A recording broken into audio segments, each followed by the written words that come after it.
What's happening, man? You already know. Special community episode, man. If you don't know, I'm here with my aunt, you know what I'm saying? Speedy.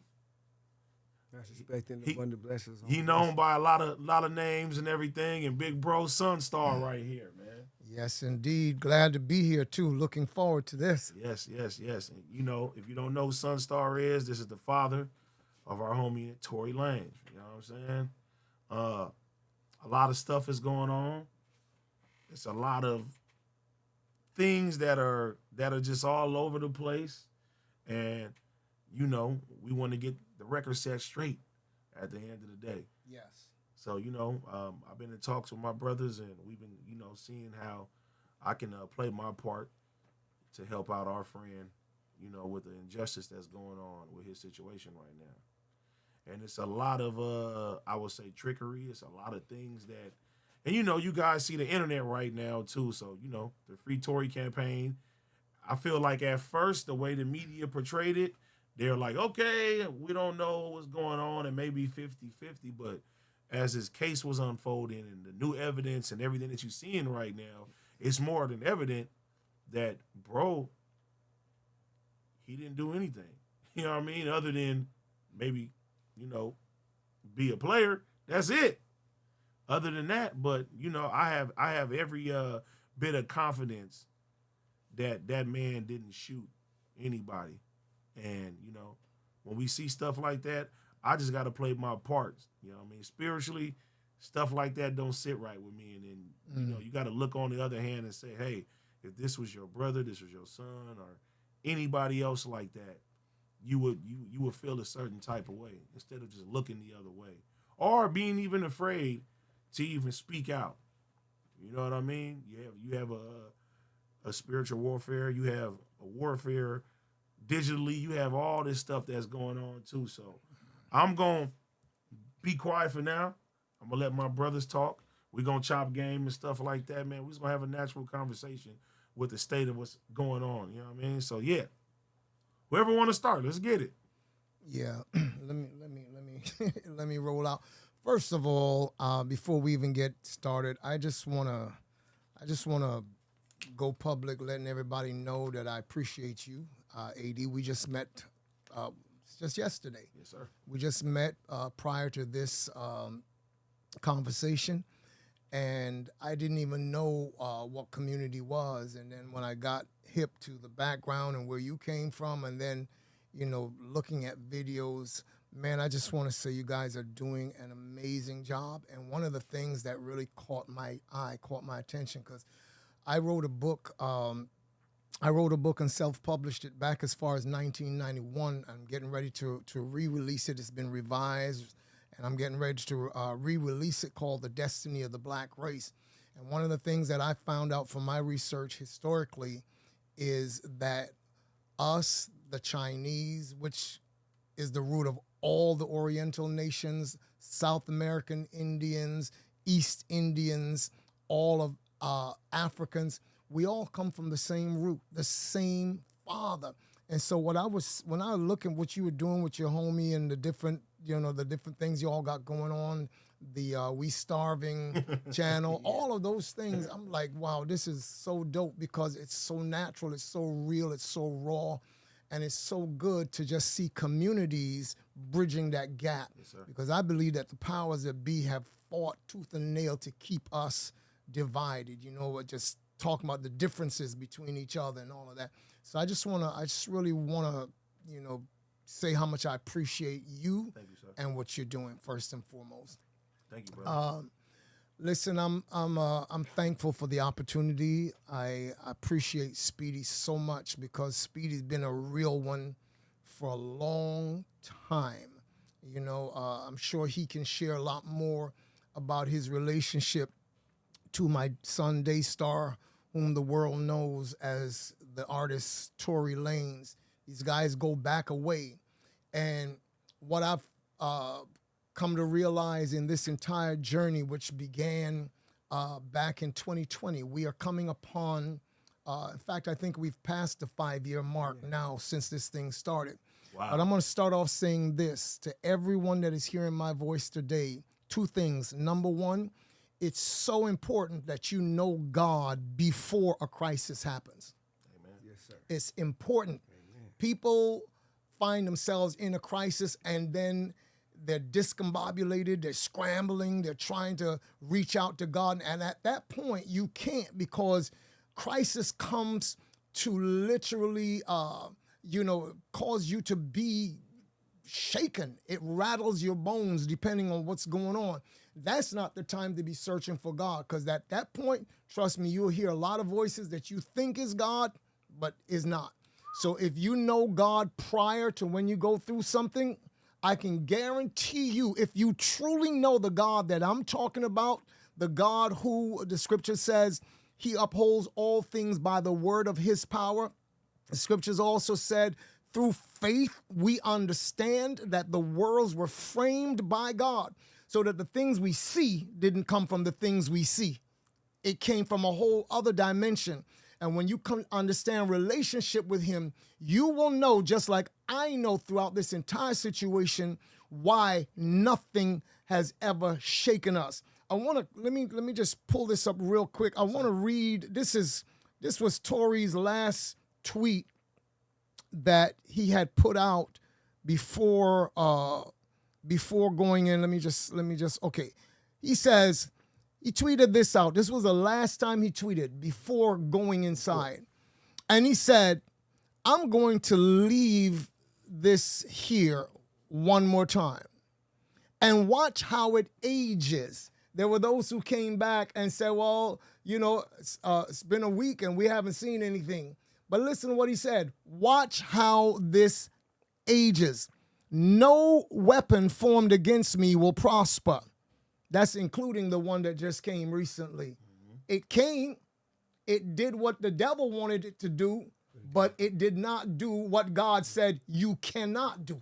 I will not allow you, and I'm going to use this for my own glory so that people will know that I'm truly a miracle God, that I love people, and I will bring you through when you stand up for me. Listen to this.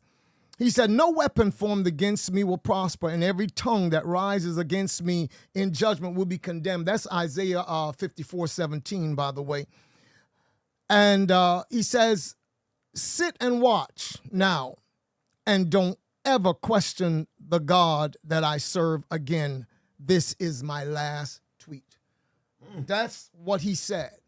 Here we are now, years later, and that tweet has well aged. Yeah. it has well aged. It's just only one thing I don't like. That's not about to be bro's last tweet. Exactly. Well, yeah, exactly. Yeah. He was saying that was his last tweet before concerning the situation. Right. Exactly. Yes. Right. So it has well aged. And here we are right now. It's been watered. Yeah, and there's a reason why I'm starting off this way today, because people need to know that we've not just been facing a legal battle. We've not just been facing a cyber battle, but we've also been involved in a battle of light versus darkness, righteousness versus evil.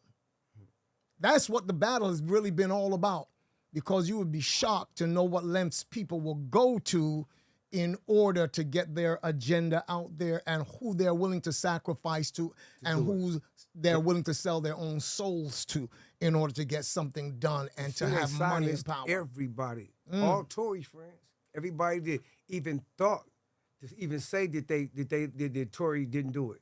Mm-hmm. You feel me? You see how they shung them, and everybody wanted to stay a fuck away from her, didn't want to speak on it, or wanted to call them on the low. Mm-hmm. Like, damn, man. You know I love you, you my friend, but didn't want to pronounce that shit out loud. Yeah. A friend. This is really what was going on.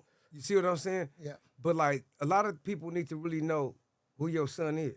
Yes, before exactly. the music, you know what I mean? On his regular life as Daystar.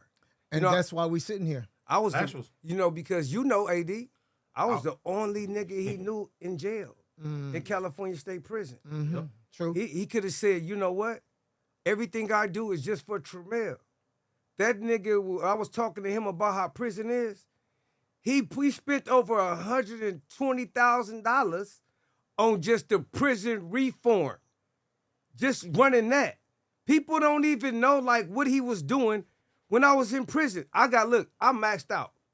You see what I'm saying? Mm-hmm. When they came and they gave us 90 days off, that was because Tory gave them money for the campaign. Wow. When they came the next time and gave us 90 days off, that's because Tory gave us the money for the fucking campaign. Wow. This is what people don't understand. Yeah. I didn't just, everybody got 90 days off. Everybody in California state prison system, whether it was maxed out or not. What? Daystar, yes. See, people don't even understand nor overstand. Mm-hmm. You know what I'm saying? I was the only person the boy knew in jail. You see what I'm saying? Mm-hmm. I'm the only one. Hey, I'm the only one. He could have been like, I'm just going to take care of you. Period. You feel what I'm saying? He did shit for everybody. Yeah. And he got behind prison reform before he got in trouble. Exactly. Way before he got in trouble. And that's what a lot of people don't know. But they keep, no, I even heard a couple of people actually say, like, you know, he just got into, no, he's been into this. It's just they don't, but because they don't know, because we haven't had this dialogue or this conversation. You don't see it, then. No, because listen, Tory don't tell people shit. Yeah. That's true. He don't talk. He never tells what he Listen, does. I'm in jail every year. Every year that I've been in jail, he gave $50,000 to unite the people for me to pick who I wanted to get out of jail and for them to pick the people that was in jail around Christmas time. Absolutely. Every year. And an important fact too. Do they know this or do they not know? What a lot of people don't know as well is that he was on the advisory board for Unite the People 4 years before any of this stuff ever happened. That's what I'm saying. These people don't understand that. Like, and giving money out of his own pocket. Nobody gave him no money. I remember there was a video that was taken. Unite the People actually took the video. It wasn't even himself. He doesn't do things for a photo op. And that's people need to know that. There was like, I believe there was about 50 women, families that their men were in prison at that time. It's out there circulating. I'm sure if people wanted to pull it up, they could find it. He's been doing it. That's what I'm saying. And he's been there doing were it. 50 women that were in the office. And Caesar, the head of Unite the People, called him up on the phone and said, you know what, man? He was actually there on site in the office of Caesar, and they were meeting in another part of the building. Right. And Caesar, he came to find out that they were having to make real hard decisions because they were going to have to cut people because they didn't have the resources to do it. Right. Tory left the office, went out to where they were having the meeting, and looked at those women and said, no, we're going to do something about this, and right out of his pocket. But he will not tell you these things. Right. See, and sorry, Speedy, it leads me to something. When this whole thing started, it took us, we were caught off guard. I'm not even going to lie. I'm not going to front. We were caught off guard. We didn't realize the extent to which the powers we were up against were willing, not just willing, but strategizing. They knew that they had to make him look like a monster because that was the only way that they could now turn around and make it look like he did this to this innocent girl over here. They had to make him look a certain way. And so their spin machine went into overdrive. It caught us late. And I remember because I don't fear men and I don't fear demons. I don't fear the devil. I don't care if it's the Biggie himself. I could care less about him. Right. Because I also know the God that I serve. And I remember at that time, people close to me were saying, you don't want to say certain things. A lot of people thought that I was emotional out on the court steps that day.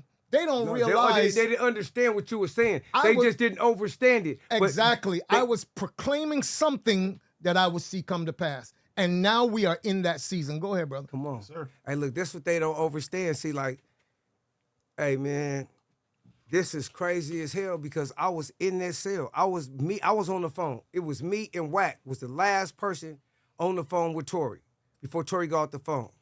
Tory said, I'm going to go in there. I'm going to beat this shit. I'm going to come right back, and I'm going to call you. Boom, right? I'm the last person that heard his voice. Me and Wack was on the phone. He go up in that courtroom. Man, I cannot lie to you.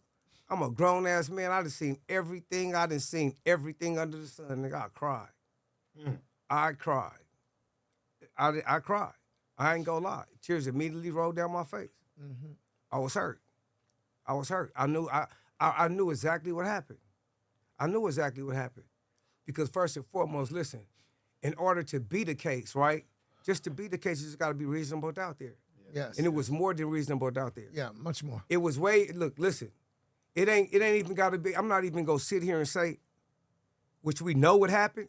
I'm not going to say, oh, Megan Thee Stallion did this, Whoop did this, Whoop did that. Let's just say this.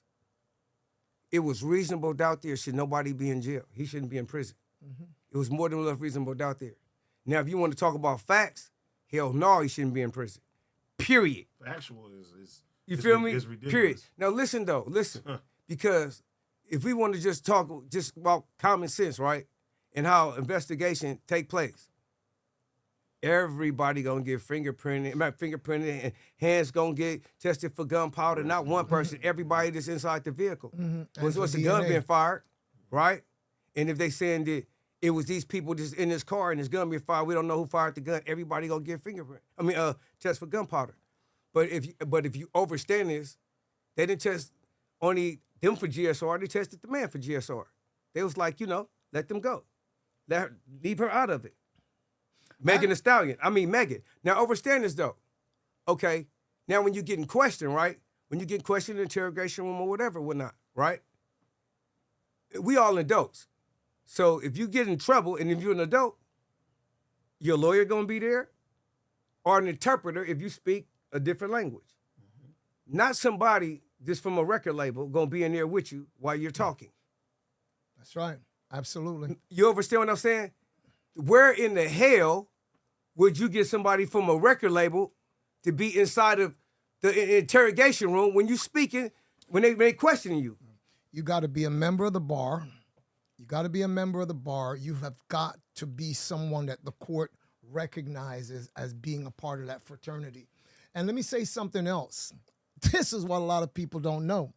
And this needs to come out with the rest of the receipts. So this is my sworn testimony before Almighty God, who I fear, and who says my name is written in the Lamb's Book of Life. I will not lose that for anybody. What people don't know is Daystar called me and he said, Dad, they've asked me to come in and do a DNA sample. Should I do it? We prayed together. So, well, since you don't have anything to be concerned about, let's just go ahead and do it. He gave his DNA voluntarily. He was not compelled. Right. That's crazy. He was not compelled. How many guilty men or women are going to go up into a police station to give to whether it be the LAPD or the Atlantic Ocean PD for that matter, right, their DNA willingly when they know it can come back and be the thing that really hangs them? Doesn't happen like that. Never. See, so there's been a lot of lies, and I'm so glad that these lies are being exposed. I've seen recently, they came on and they did this 30-pager thing trying to show, only because of one little thing, they started to see something rattling in the news and people might be thinking a different sort of way. So they came on and they gave this 30-pager. Next thing you know, Shaderoom, which I want to call the paid room. I want to call the paid room because if you're supposed to be a legit journalistic organization that you're portraying yourself to be, and also that you're writing so hard for the culture, why is it that from the day one, throughout this entire thing, you can never have anything positive to say about one side, but the other side, everything they do in your eyes is being reported as, so you really are either riding for them or something is going on under the counter. That's part of the ghost in the room. Exactly. Part of the ghost in the room. Exactly. That's part of the lady that was in the room. Part of that was the ghost that was in the room when Megan Thee Stallion was talking to the police. Yeah. That's the ghost in the room. That's part all that's part of the machine. So this is the kind of stuff that we've been dealing with, AD. And now, in response, they wanted us to sit back and do nothing while they did what they did from the beginning. That's to just sling mud on your name, make everybody think you are a monster, make everybody think you are guilty. And the audacity, the pride of this is that they expect you to sit there and just take it and say nothing. And all of a sudden, when they realize that there's a team that is not only expert at what they do, but has connections in the whole 9 yards, put out 36 hours later. By the way, this is why we put out 36 hours later. Because when we went to D.C., thank God for the congresswoman who is one of the persons who looked into the case. This is a congresswoman. She has a lot on the line. She's not going to go out there and let her name be made a mess of just to back somebody that she doesn't even know personally. Right. She has no personal stake in Daystar Peterson like that. So she began to put out, and what we were supposed to have had a press conference in D.C. And that's why she went and she said, hey, 36 hours, such and such is going to happen. We decided against the press conference at that point because we needed to get some other things in place. So they came on and they started saying things like, they started to create a meme out of it. 36 hours from now, my swimsuit line is coming out. Okay. And so people began to pile on, 36 hours later, AD is going to drink a cup of water. So they started to make fun out of this whole thing. And so, listen, people have to understand, my son knows the internet like nobody I've ever met and how it moves. So he said, okay, let's go ahead. Let's go through the facts. Let's bring the facts, which many people are asking, well, why is that not in the appellate court? Shame on you. It's already in the appellate court.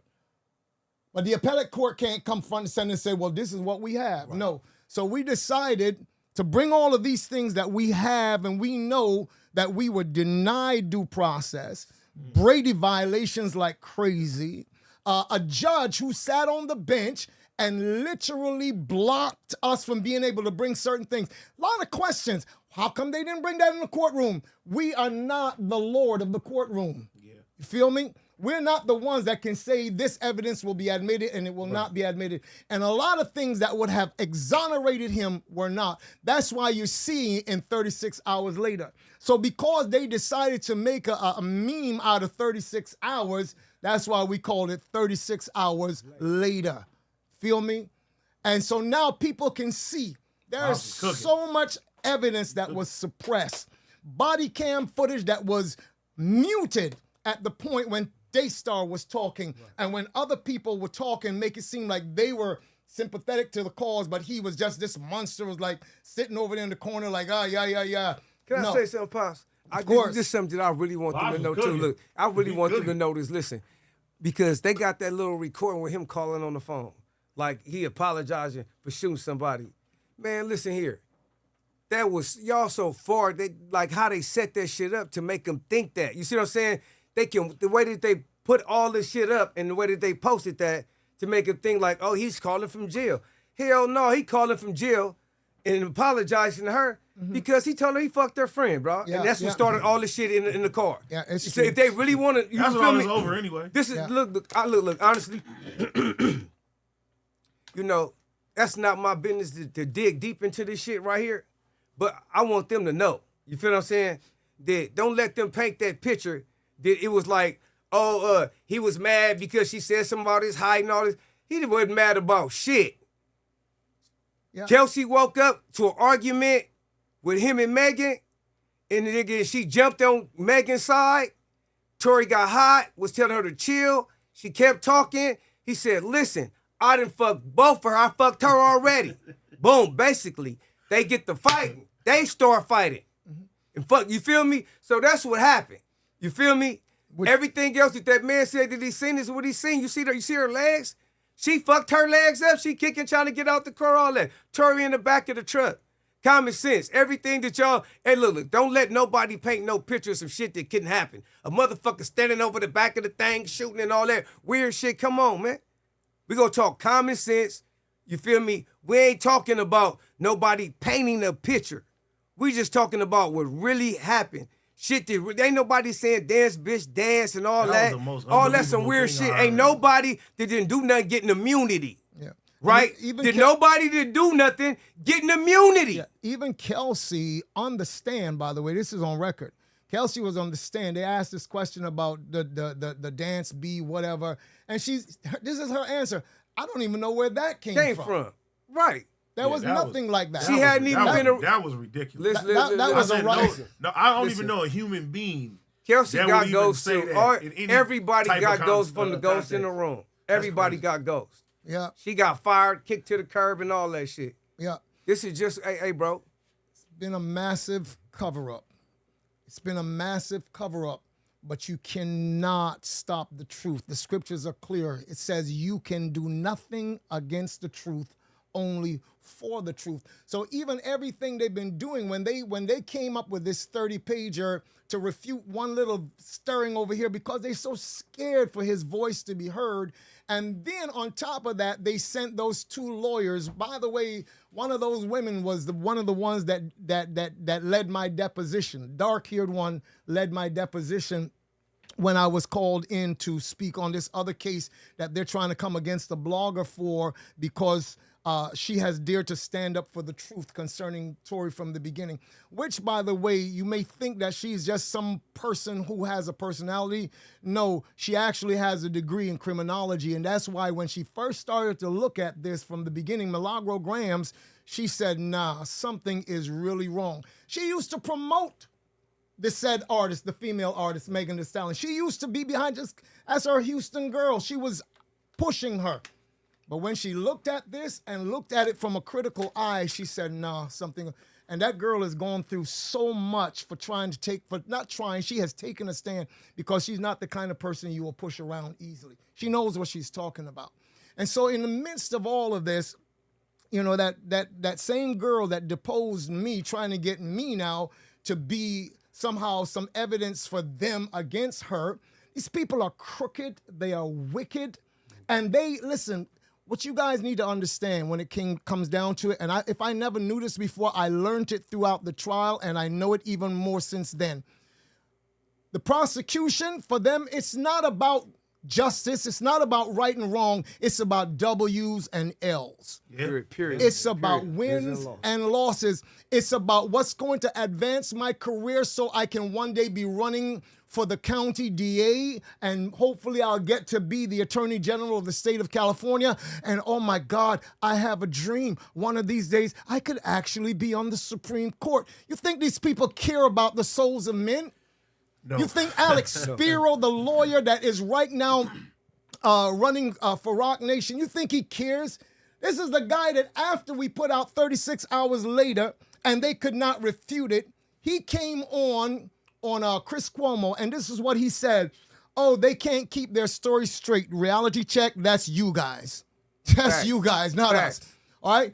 They can't keep their story straight. And I don't want to give more oxygen to this than it should be getting because I am concerned that this is a domestic violence situation against women, against a woman. Listen to this. And homie thought he was on an audition. He was going to act his way into the role of a lawyer in the next big lawyer movie. Oh, and it's about women all around the world. You don't care about women all around the world. Don't even try. I will give you one thing. You ride hard for that which is paying you. Let's get the facts straight. You ride hard for the people who are paying you. Not because you care about women. You've been a spin doctor. This man is a spin doctor. He has defended NBA clients and a lot of other people that have been accused of all kinds of things against women. Right. But yet, when you are standing up to defend those who are paying you, let's get it straight. I know why I'm doing this. I don't have to get a penny from my son, but I'm going to stand up and I'm going to defend him, especially knowing that he is innocent when you are trying to heap as much mud on his name. You don't care nothing about women.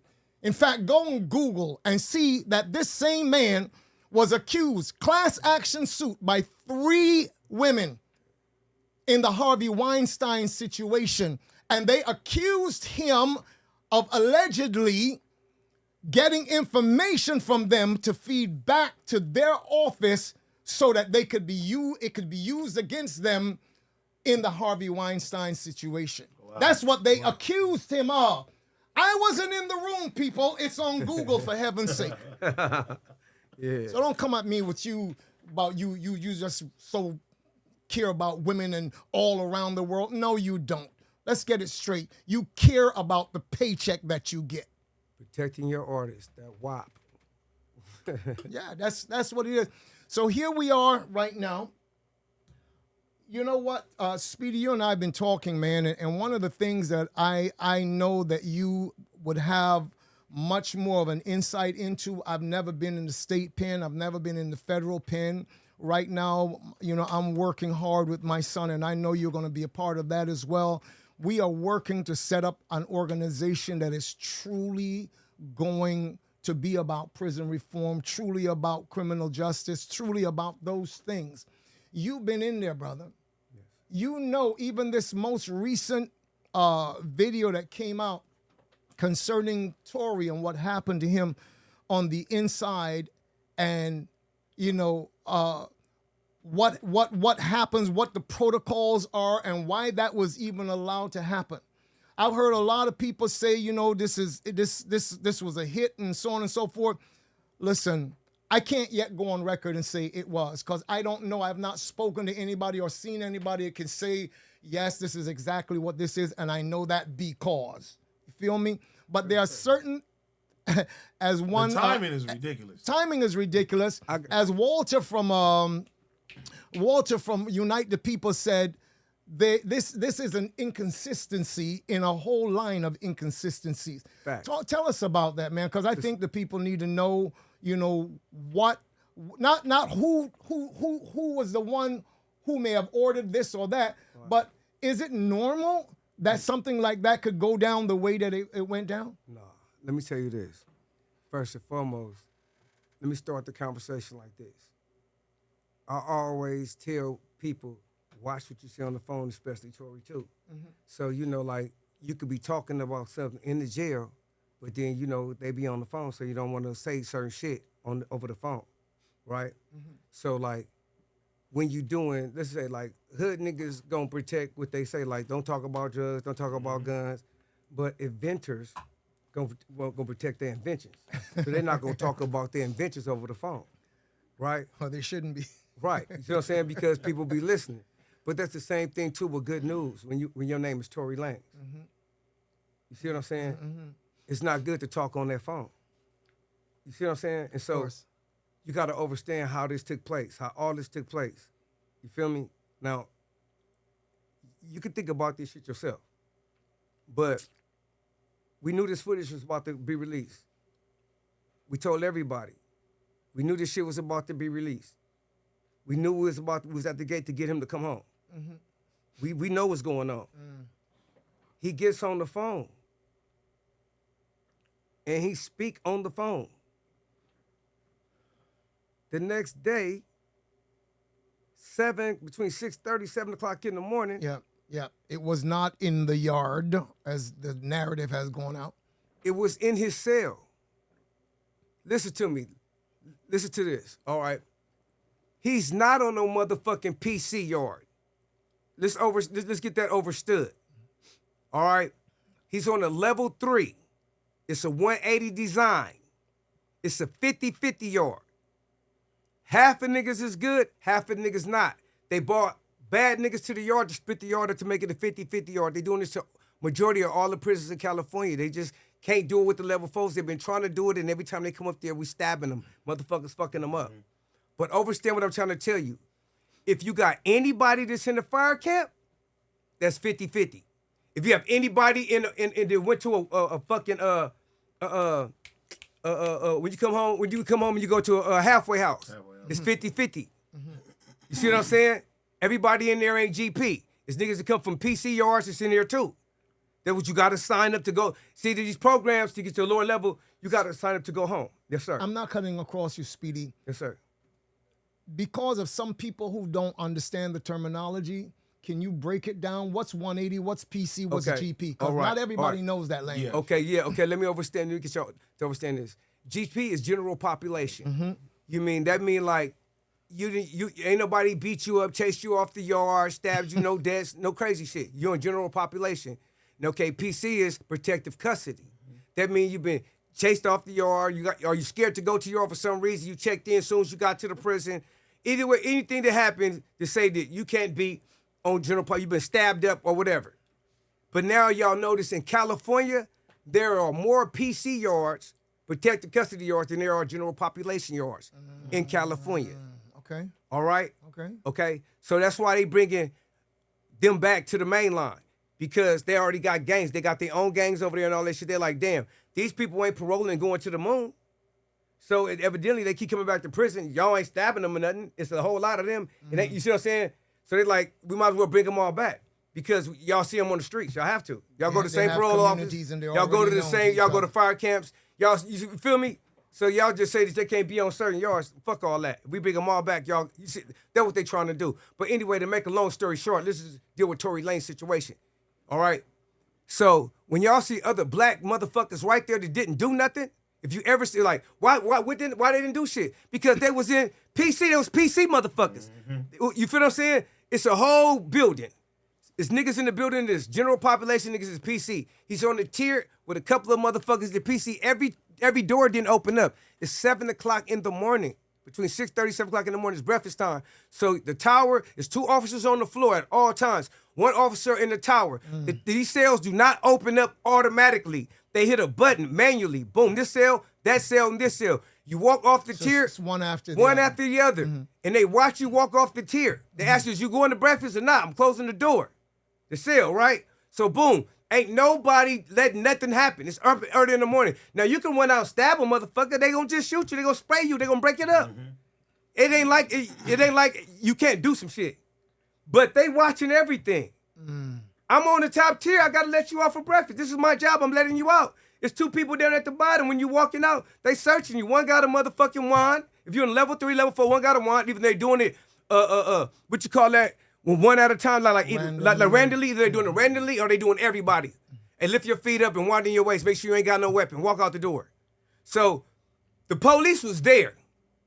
Can't nobody tell me they wasn't there. The police was on the floor. The police was on the tower was right there. But now listen to this. This is what you motherfuckers don't know. See, because when they moved that nigga there to that building, they moved that boy, the one that killed the 13-year-old girl, whatever, the Mexican boy, they moved him right next door to Tory. You understand what I'm saying? That was the second yard in which they that don't. happened. Let me tell them, because they don't understand this. No. He was trying to get it. Be specific. All right. They moved Tory. Look, and they moved Tory, the same man back. Yeah, next to him. Tory moved. Right? Tory moved. They moved that man next to Tory. You hear me? Tory moved from by that man. Another building, they moved that man next to another place, moved that man next to Tory again.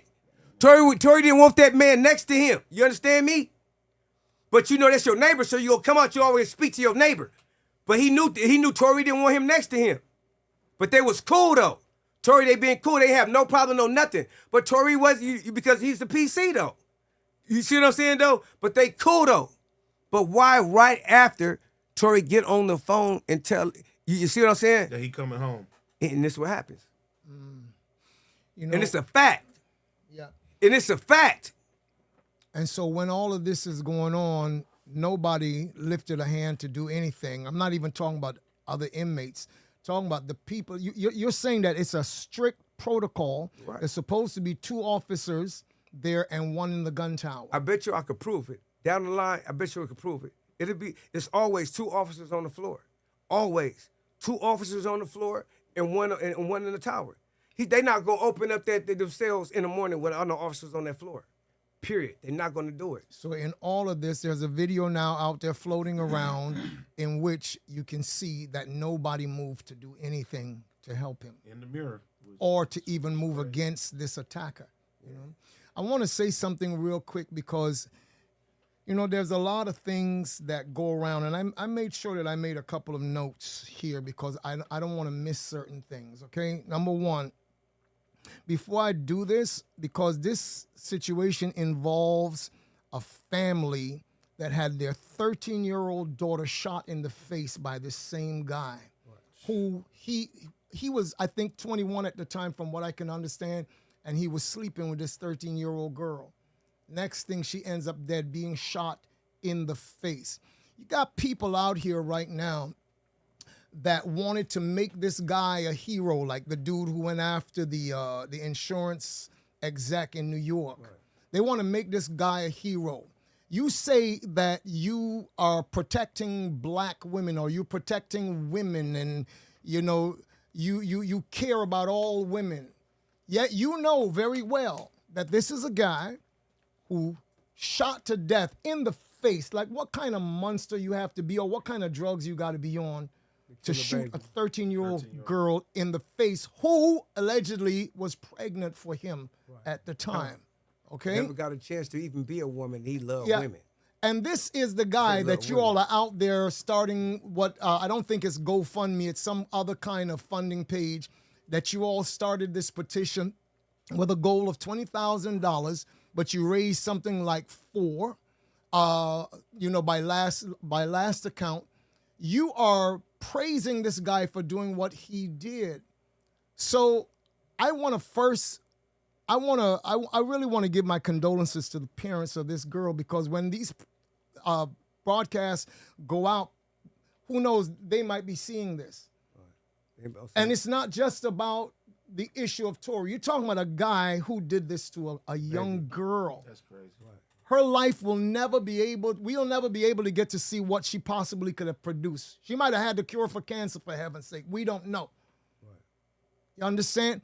And so you have people out there thinking that this was a really wonderful thing that he did. And on top of that, you were trying to support that if somebody else tries to do this, you got their back. And then you call yourself writing for righteousness. You better go check your heart, because right now God's microscope is on your heart. And at the end of the day, you can fan out all you want, but when you stand before God, there are not going to be no lawyers, no attorneys. There's not going to be any fan page that God's going to pull up. So just check your heart, okay? And it's important that we understand a lot of stuff that went on. So I made sure that I wanted to, get a few notes, because there are people who go out here and they spread this. I mean, TMZ, Shaderoom, even the homie Charlamagne the God up there with the Breakfast Club. You guys are unjust and you're unfair. You sit up there and you go hard for this person and for that person, and in this situation, when the stabbing comes out, oh, Tory Lanez was stabbed up in prison, blah, blah, blah, blah, blah. When 36 hours later came out, you acted like it never came out. I thought you were just reporting all the news. Right. So it leads me to ask questions. If you're not going to report all the news, then who are you reporting it for? Who is yanking your chain? That's just a common sense question, okay? Why would my son, having a case in the Court of Appeals, which is going favorably, and you want to ask me why I think it was going favorably? You tell me how many cases, in fact, go Google it and see the percentage of cases that actually get to go before the appeals court. That's number one. I think it's somewhere in the 1 percentile range. Damn. Number two, you tell me how many times do you have lawyers present a case to the appeals court judges, 2 writs of habeas corpus, 1 direct appeal, which is seven points to it, and then the others, 12 points. And on top of that, beyond all of that, we're not hearing much about the fact that Tory lawyers presented a case for, listen to this terminology, factual innocence. Based on what? No DNA on the gun. Mm-hmm. No DNA on the magazine. All right, maybe that would be a person who has servants who load their gun for them, I guess. Okay, no DNA, no bullet fragments. There's a whole lot of talk about the bullet fragments. That's interesting. Oh yeah, my God. Go to 36 hours later and go through that whole testimony and see why you ask yourself why didn't the judge allow these things to come into the courtroom? Why was it suppressed? Why was it swept under the rug? Not because we didn't want it to come in, but do you go and tell the judge right in court, judge, bump you, we're putting this evidence in? It doesn't happen like that. So these are the kind of nastiness, corruption that went on in those courtrooms just to convict my son. And why? Because we had a corrupt DA who was rolling back all of the laws, the enhancement laws and all of that for, I mean, murderers. Murderers, and yet for somebody who never had a prior record of any kind, you put an enhancement to make sure you get this guy behind bars because your bid to return to the Attorney General's office was floundering. So it was a good time to get a photo op with Megan Thee Stallion and to try to court the women's vote, especially the black women's vote. Listen to me. Of course. I'm not about to play with you all because what you've done for me, all bets are off the table. I don't mean anybody any ill. I hear people out here, should Megan Thee Stallion go to prison? I don't want to see her go to prison. I don't want to see anybody go to prison. It's a waste of a human life. People can change despite what a lot of people think. That's true. So that's not the trumpet that I'm blowing today. I can't stand with you in that. I've seen what my son has gone through. I've seen what others have gone through that I have met personally because of this journey. Big brother, I want to say something, big brother, because they thought you was crazy on them stairs. You feel me? They thought you was really emotional hijack. Mm-hmm. But I want to explain that. You feel me? I want to explain that. I want them to know why you felt that way and why you really felt that way. Absolutely. All right? It was a witness, all right? And the witness seen everything. Y'all see it on 36 hours later. Yep. Y'all see it, right? That witness said everything that happened, all right? Tory never subpoenaed him to court. He was coming to court to tell everything that happened, okay? Now, all of a sudden, Rock Nation, they lawyered him, Megan Thee Stallion lawyered him, act like they never even knew about this guy. So they wanted to talk to him. They took him in there, spoke with him for like 2.5 hours, right before they would start going to trial. That man came back out of there, wouldn't talk to Tory and them. He came because Tory and them subpoenaed him to come to court. He came because of them. We subpoenaed him to court. But then when he went in there with Rock Nation that came out, he walked out of there and looked at Sonstar like he didn't know him, walked out of there, wouldn't talk to nobody, looked at him like they had shit on him. Yeah. And now all of a sudden, now Daystar he was by the gun all of a sudden. Yeah. Let me bring a little bit of balance to that. He did not know me, but who he did know was our attorney, who he refused. Listen, this is the only independent witness. And again, now that we've been able to release the whole footage, the body cam and all that to the world, we can hear this man clearly saying what happened. But if this man had been able to have a testimony that Daystar did this, and that's what the prosecution wanted, the DNA, the DA's office wanted, and the other side wanted, don't you think they would have called him to trial? How do you not call the only independent witness? Right. Come on. That's what I'm saying. Fair to say? The only objective person supposedly should be him. It's too many railroads. That's overstood. All through this whole thing. It don't even half the shit don't make no sense. That's why I just said it's just bottom line reasonable doubt. He shouldn't even be in jail just because of reasonable doubt. Period. Fuck what happened. It's just too much reasonable doubt there just for him to even be convicted. Absolutely. He wasn't even supposed to be convicted. Absolutely. But see, that's the ghost in the room. It should never have happened. And then you go and just really pee on all the sentencing guidelines to make sure that this person gets this amount of time. Right. This amount of time. So it's terrible. And what people need to understand, as I believe it was Diana London said at the presser that day, if they could do this to someone with such a high profile, what will they not do to you? No, so really. All of you that are out there with your bullhorn screaming, for Tory's neck and blah, blah, blah, blah, blah, blah, blah. Listen, it can definitely happen to you. It can happen to your cousin, could happen to your brother, could happen to anybody. And you don't have the resources to even fight against it. Right. You see, they don't see because they don't understand it. They don't live how T lived. They don't live how y'all live. They just on the streets, running around and picking up the phone. Yeah. Until something really just disrupt their life. Yeah. Exactly. You see what I'm saying? Like, this really disrupted everybody's life. See, they don't understand this because your son is a blessing to a lot of people. He like, and the shit that they saying in him, when you know him, you know that's not him. Mm-hmm. See, it's the thing about this. Like, you could shade a lot of these people. You could, like, they've been fucking up a lot. You see what's going on with Diddy case? You see what's going on with Perez and her daughter? Look, once you got, listen, it's like gang members. Gang members know other gang members. Drug dealers know other drug dealers. Corporations, people in corporations know other corporations. People that own corporations or people that's in enforcement know other people that's in enforcement. So now, just say, for instance, this lady's daughter just said that her mother paid a doctor to arrest her, and the police and everything was with it. And then said that, you feel me, she manipulated the police and the judge to keep her husband in jail. Manipulated the judge even though he was supposed to be released or whatever. Then one time he was on probation, just said, hold the case over, even though, you know, just to keep him on the string. So you got to understand this type of power.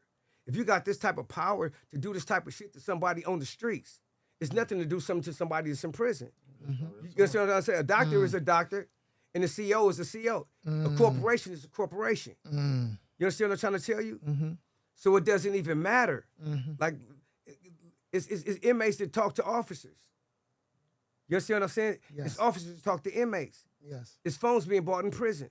It's everything, you see what I'm saying? Yeah. So it's nothing for a conversation to be, listen, you see it, you see it, it's a tower. Somebody had to open that tower, push them buttons. The two people had to be on the floor. That shit just don't happen like that. No, just the timing of everything is like, it's too coincidental. I'm just saying, you know, y'all. It don't make sense. It's like you call in and He you gets say, right "I'm on the coming phone." home," and then that happens 14 times. Like, Come on, bro. man. That's listen, wild. but listen, they got a video floating around, right, where you can't really see what the fuck's going on. But we know what the fuck's going on. We know it's the police right there. I know the police is right there. And we can prove it. In a minute, it's gonna come to light. It's gonna come to light. And I can say factually, I've seen this footage, and not the blurry shit. You can clearly see those people. They knew something was happening to him, and there was no sense of urgency at all. Nope. They walked away from him. And even if they were caught off guard, you said they know. Even if they were caught off guard, there's a protocol. You're supposed to respond. You're supposed to react, but you chose not to react in this case. Between 6:30, 7 o'clock in the morning, no noise. He's the only one screaming, making noise. They can hear the feet and all that, and nobody's nothing. They just standing there, turn around and walk out. The tower does nothing. Say get out, no shots fired, no nothing. What do y'all think that is? I mean, look, a person that been in prison, helping everybody to have no problems in prison. You feel me? Y'all just keep moving this dude right next to them, and all of a sudden he got a GoFundMe and all this type of shit, and y'all don't nobody know what's going on. Don't nobody know what the fuck is going on.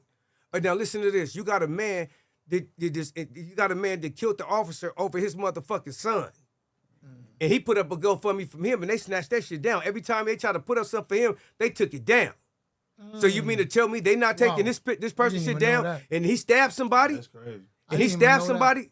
This make this shit make sense. And it's up there. This make it make sense. You know, it also. But like I said, that's the ghost in the room. See, people don't want to talk about what's really going on. We know what the fuck is really going on. Let's just get T home. Part of that, too, I believe, is, again, why they went in the way they went in. Listen, if you're going to go to battle, if you're going to go to war, there's one thing I've learned and one thing that I've taught to many people over the years, because a part of my training, part of what I do is I train leaders. I've trained leaders that are in government. I've trained leaders that are in business. I've trained leaders who are in volunteer type organizations. I've trained a lot of people over the years. And when it comes to, for example, spiritual warfare, as AD was alluding to a little bit earlier, something you got to understand.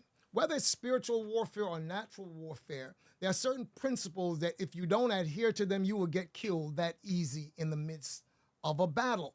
And one of the things that you have to know, you don't have to have the superior forces or the superior resources to win a battle, but you must have the superior strategy. You remember the movie 300? AD, you see that? You peep that? Yeah. 300. What's his name? Leonidas. Yes, that is a historical reality. It happened, okay? The Spartans, every Spartan boy grew up wanting to aspire to one thing overall, to be a part of the Spartan army. When Artaxerxes from the Persian Empire, the king, was about to they wanted to invade Greece. Greece was a bunch of kingdoms. So Sparta was its own kingdom, and Macedonia, they had a lot of these different kingdoms. Athens was their own king, but Athens was the seat of the real political power. So even as the movie portrays, this is historically accurate. When he went there and said, hey, you know what? We've gotten word. The Athenians had gotten the same word. Artaxerxes is coming with a 1,000,000-man army. Are you million-man army? All right.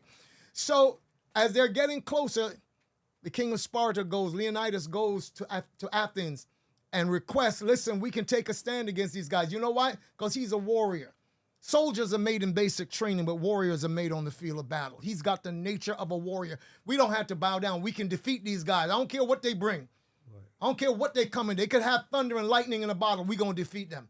And the Athenians started to politicize the thing and, oh, well, you know, blah, blah, blah. Okay, we're going to send you soldiers at a certain point. We're going to send this amount of soldiers, which never came. They would rather just bow down to the seemingly overwhelming power than fight. Spartans were like, nah, we don't play that because we will war to the last man. We don't care. Even our women, if you defeat us, our women is going to war against you. Right. We gonna die. Yeah. You know what I'm saying? Die so straight. all of a sudden, you know, Leonidas leaves, and he only has his 300 personal bodyguard. I know you'd like to have 300 personal bodyguard trained at that level. Yeah. He only has 300 trained warriors. And so he says, you know what? Strategically, we are outmatched, outmanned, outnumbered. So what do? We need a strategic location. That's what Sun Tzu teaches in The Art of War. Right. We need to bring the battle to a place they call the Pass of Annapolis. So that pass, only a certain amount of men could come through the pass at the same time. So they knew that's where the Persians would land, because that was their best inland, but they could only bring certain. So they said, that's where we're going to take our stand. Feel me? So what I'm saying in the midst of all of this, these guys knew that they had to paint Daystar a certain way so that when things like this even go down, this stabbing in prison, they expected to have a whole bunch of people out here that would be saying, yeah, it served him right, because he's this guy, he's that guy. That's the picture they painted from the beginning. That was strategic warfare, using the media, using the cyber dimension. That's what they did. But it backfired. That it did. It backfired. That it did. Let me just end this particular note of what I'm saying. You see, the guy that they've been trying to tell you all this time is this kind of weird guy, this kind of monster. He fights, he this, he that, he the other thing. I know my son, and I know all my sons. And for the record, right now, I have 5 sons and 3 daughters in the earth realm. Are you here with me? I don't care if we in America or Canada. I got a tribe. Glory to God. I got a tribe, okay? And we're growing. Grandchildren are coming on board. So the guy that you are taught, that you've been made to think is a monster. You see this T-shirt I'm on? I'm just going to stand up for a second. Make sure you get a clear view. You see this particular T-shirt here? There's been a lot of shirts out there and merch on Free Tory. The guy who did this is a guy that they call Good. They call him Good. and he has a pop-up down on Melrose. He's there every day from 1 p.m. back to the evenings out there on Sunday. And he has his brand is actually called Dead Homies. Okay. The picture that I'm wearing, that's the Dead Homies logo right here on the cap. That's why he chose this particular picture for Free Tory. Good is a young man that told me his story. And this is so typical of Daystar Peterson, my son, Tory Lanez. He's walking down the street one day with his security, and he's passing by this guy's stall down on Melrose. And Good is like, yo, come and check out what I got. Tory was wearing a ski mask, so he didn't even know who was under the mask. Okay? It wasn't done for a photo op. We've seen a lot of things done on the other side for what? Photo ops. We've seen people being made to look like Rosa Parks who don't even care about nobody but themselves. So he's walking down the street, and Good says, yo, check out what I have. He doesn't know who this guy is, just that he has security around him. Right. Tory walks over, give me 2 of those. I'll take 4 of these over here. I'll take this, I'll take that. And just because he wants to boost his brother's business. But it didn't stop there. Good sat and he told me, said, the reason why I have this shop today, reason why I call it Dead Homies, is because my homeboy was killed because he was in a car with somebody else that gang members were after. He said that thing broke him. Like, it broke him. He went into deep depression for months until his auntie said, listen, what do you really want to do in life? And this is where he said, you know, if I'm going to do anything, this is what I want to do. I want to do this in tribute to my dead homie. And that's why his company is called Dead Homie. People know him now. Like, his stuff is, because he is very good, very artistic at what he does. Daystar took that kid, flew him all the way to Miami, sat down with him, encouraged him, ready to invest in his business so that this guy could just blow up. 2 days ago, I spoke to a young man. You can hear him on, he's a part of the production on the Peterson album, the latest album that just dropped. Tory recorded from prison. This guy is called Dave. His artist, his producer's name is Young Dave Banging on the Beat. Okay. That kid spoke to me. This guy has been in pain for years. He has to go in and out of hospitals because of sickle cell anemia. He has sickle cell, and that's one of the most painful diseases you could have, because apparently the red blood cells are supposed to be like round, and so they move around each other. The sickle cell means that the red blood cells are actually, they look like a sickle, like a crescent moon. And so they keep hooking into each other and creating, swelling and pain and all that. That's what this kid has gone through. He's about 20 years old right now. This guy, Daystar met him through another contact. Ever since then, he has been with this dude. On one of the songs, you'll hear him say, Young Dave banging on the beat while he's in the ER. Yeah, I remember. Heard that. Yeah, right. Exactly. Same kid. Exactly. Yeah. I spoke to Dave a couple of days ago, and you know what he told me? He said, listen, my father is in the Congo because his father is an assistant to one of the biggest pastors over there in Congo.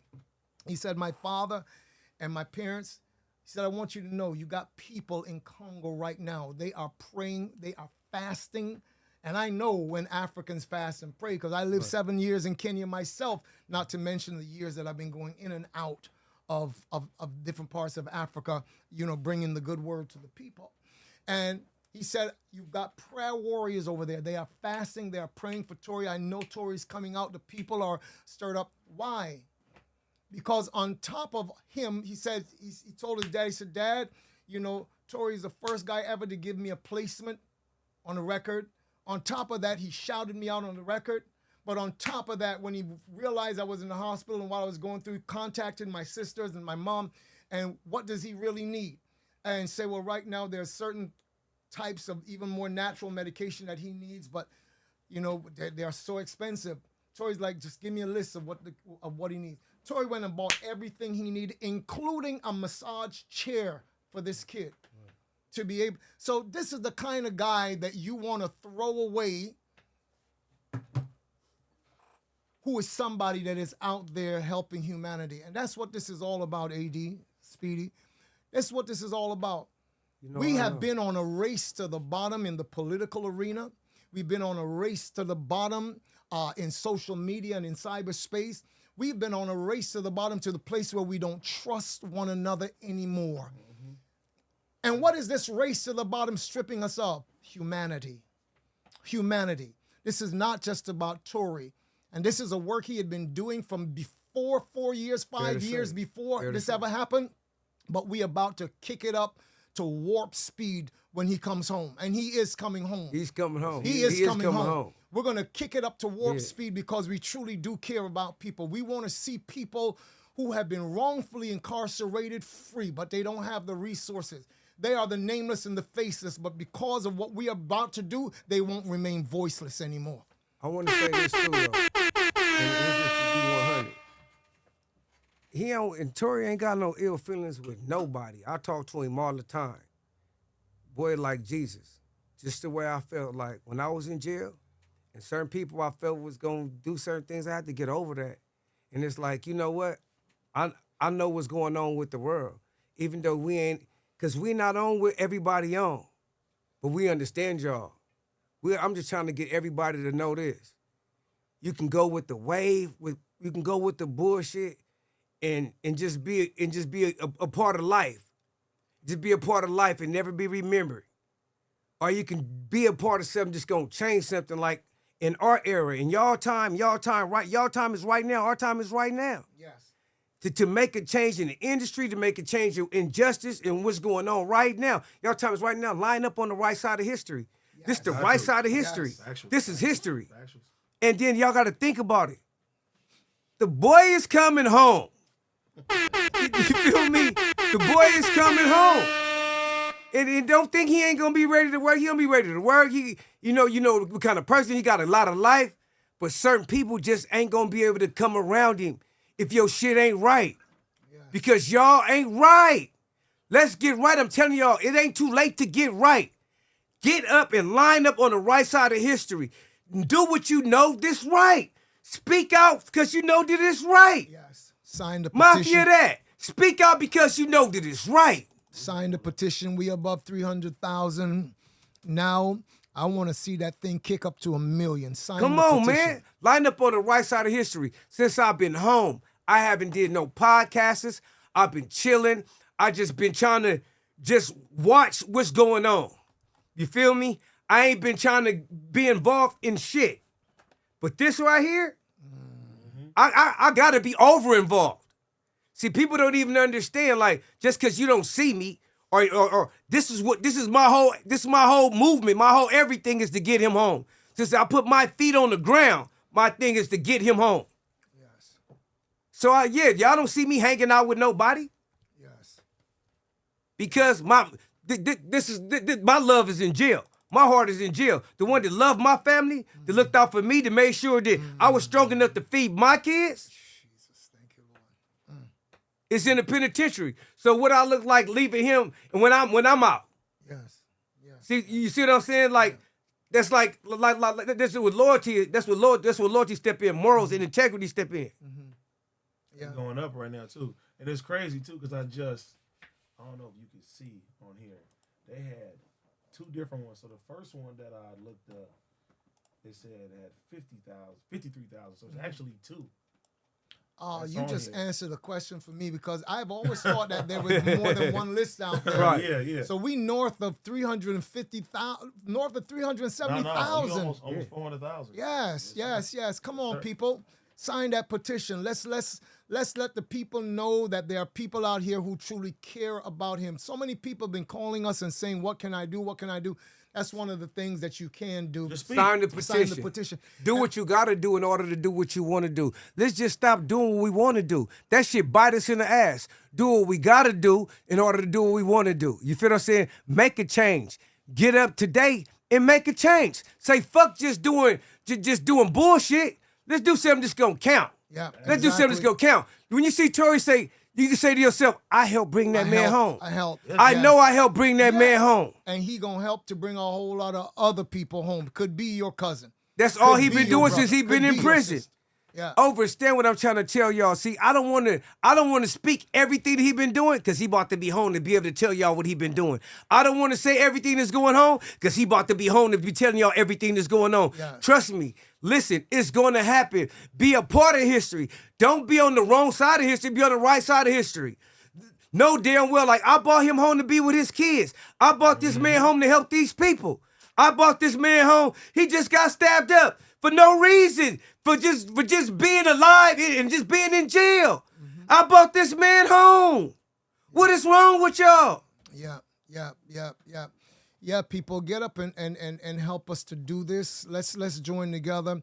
You know what? Like I said, I've been knowing Speedy for a while. Just met AD yesterday, but already there is a sense of synergy in this room. And now I know we're gonna be doing a lot of things together. Oh, yes, sir. The last conversation we had before we got out of the car today to come into the studio, you know, let's do what we can do to go get these young people together, and you know, let's give them a different way out than this school to prison pipipeline that's going on. Because the youth now, the youth is our latest greatest creation. You feel me? Absolutely. The youth is our latest greatest creation, and it's a problem in the home when you got a kid in the home with a father. Or just a kid that got a father, period, right? The kid that got a father, period, and the kid don't want to be nothing like his father. Right. So and he want to be like somebody that's down the street, so or like an entertainer.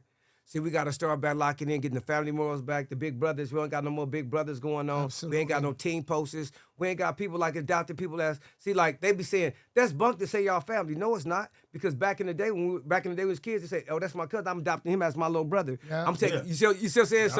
It was a different, like, I'm taking him to the ice cream truck. Yeah. Like, we don't do them type of things no more, like, to just, like, I always been this type of person. Yeah. Since I've been young, even when I was, you know, in the streets, doing street shit. I always, my money, I didn't sell drugs on Sundays at all, period. And all the little kids, I see like dirty shoes, I'll go buy shoes, pants, all that. I was that dude. Yeah. Always have been that dude. Yeah. You see what I'm saying? Yeah. And always been like, I always been a runt. Always been sharp my whole life. Yeah. You feel what I'm saying? And majority of my friends, no lie, no nothing, but they know like, I fight like a dog. You feel what I'm saying? No, for real though. You see what I'm saying? So, like, I never had that problem with people bullying me. I remember one day I was riding my bike, and the police pulled up on us.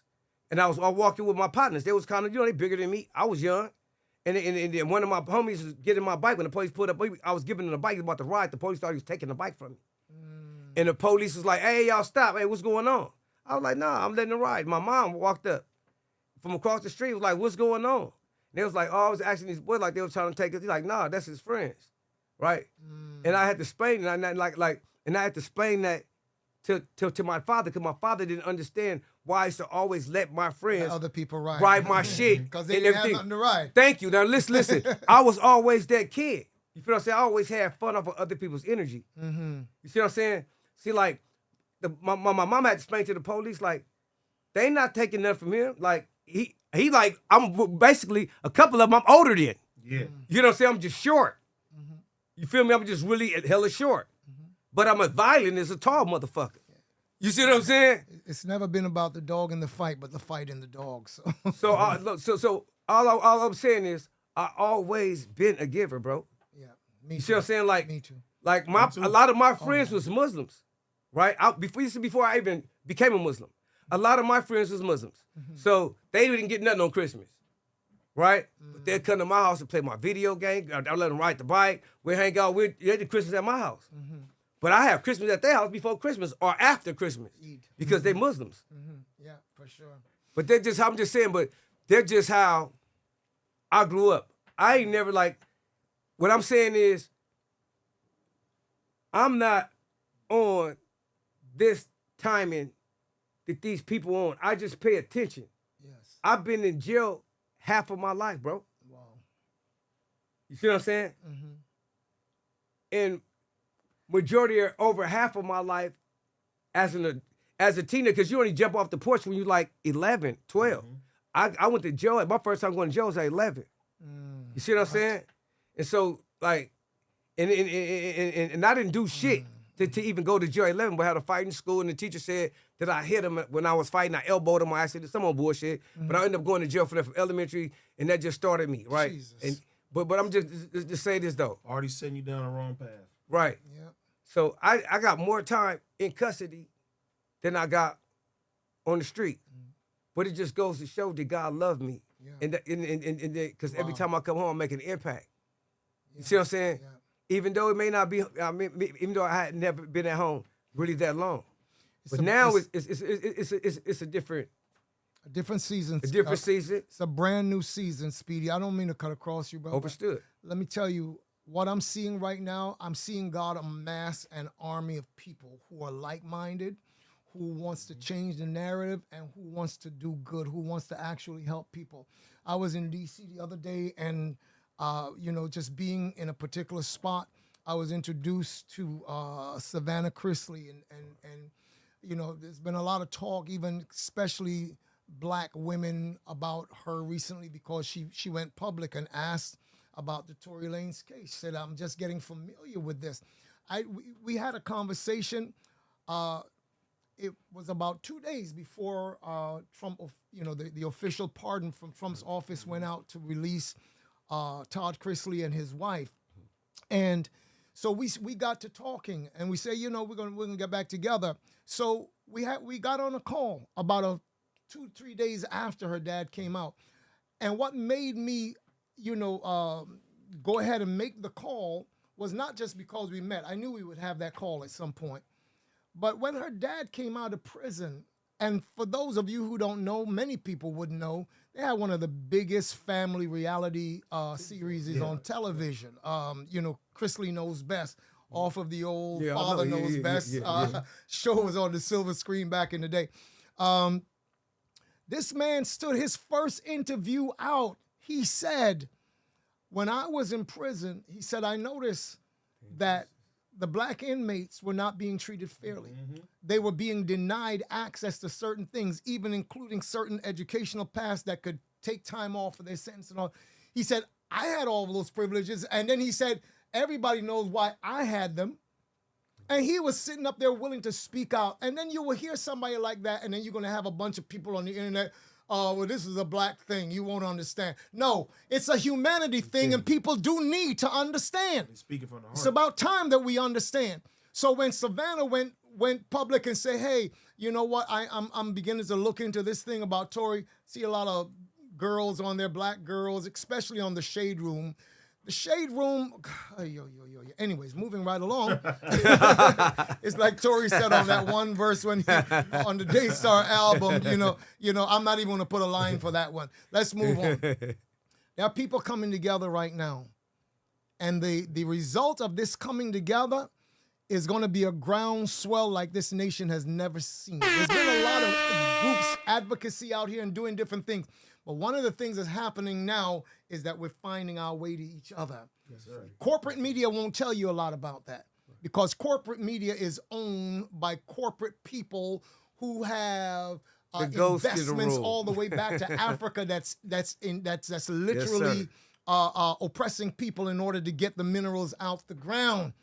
A lot of the corporate media is owned by those people, so they won't say certain things. As soon as this happened to Tory, and I'm not talking about the recent situation, I'm talking about him going in. The media was on a blackout concerning Tory. Like the orders came down. We don't say anything good about this guy.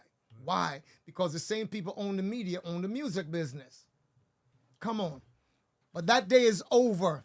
And I want to make it very clear that in the same way that I prophesied and spoke on those courtroom steps, I want to make it real clear. It's a different day, a brand new day. This is the day of the people. Fair to say. The people are going to begin to speak. And if you check history, it's going to show you one thing. The world started out after the Adam situation. The world was just people without a government. Without a government. Then the age of the kings came, Speedy. Then came the age of the kings.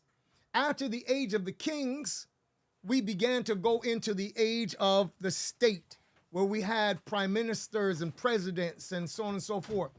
after that came the age of the corporations. The corporations now start to tell the courts what to do, to the courts and the government what to do. They move many times based on, if they're going to get fundings and kickbacks from the corporations. So we went beyond the corporations and we came into the age of the entrepreneur.